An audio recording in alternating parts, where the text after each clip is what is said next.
All right, let's get right into it. We're all trying to build a meaningful life, right? But what's the blueprint?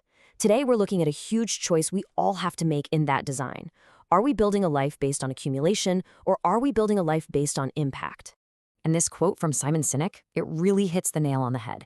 It's this simple but incredibly powerful idea that whatever we point our attention at, well, that's what's going to grow. This isn't just a small change in how you see things. It's the foundation you build everything else on. So before we go any further, I want you to just take a second and really ask yourself that. Day to day, when you're making choices, what's your main focus? Because that answer, honestly, changes everything. So let's talk about that first path, the one focused on accumulation. It's the one we see all the time, but as we're about to find out, it's a foundation that's built on something, well, something surprisingly fragile. This breakdown here just lays it all out so clearly. On one side, you have a focus on money. It's finite, right? It can end. It's external. It depends on things outside of you. And ultimately, it's a focus on what you will one day lose. But look at the other side.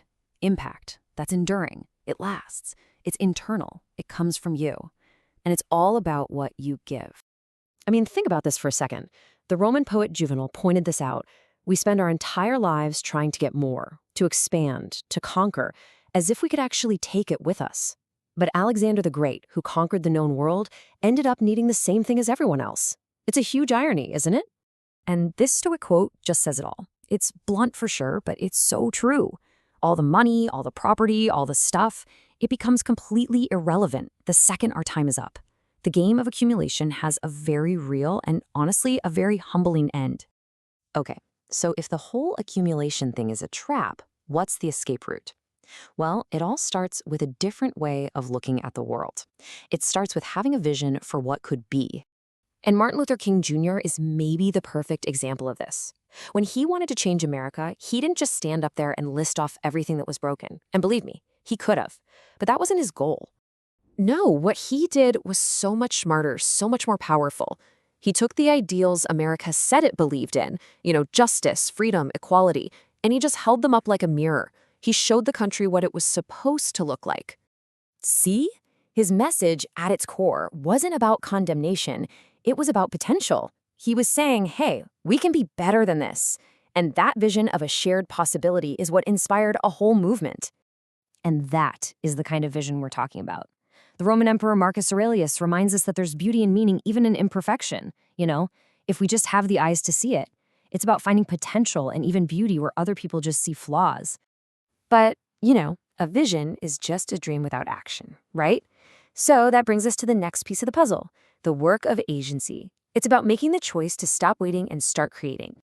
And let's be honest, we've all been here. It's so easy, so comfortable to just wait for instructions, to follow the checklist.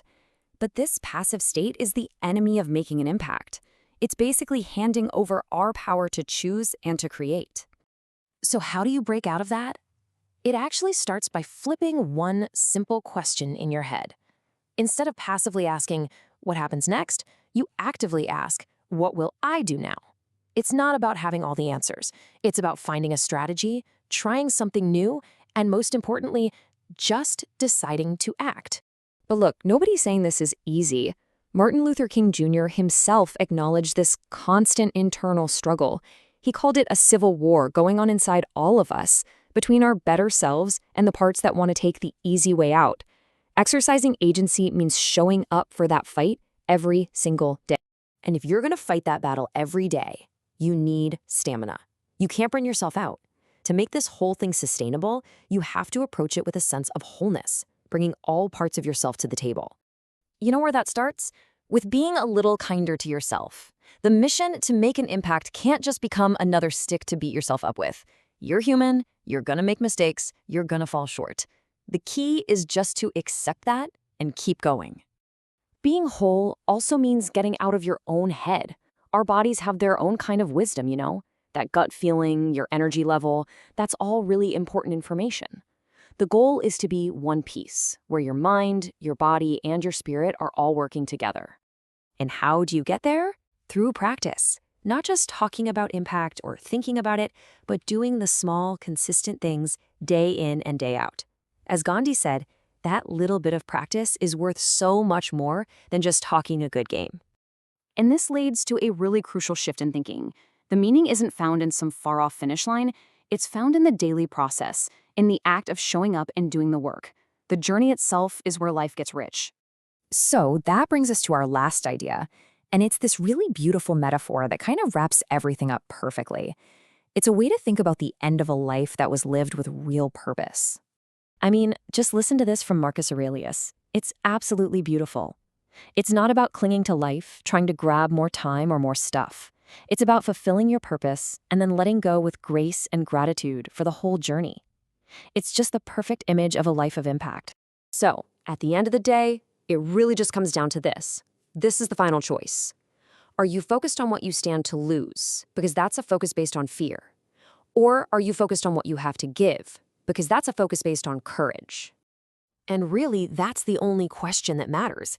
It's not about what you can collect, what you can accumulate. It's about what you can contribute. Your time here is short, so what will you create?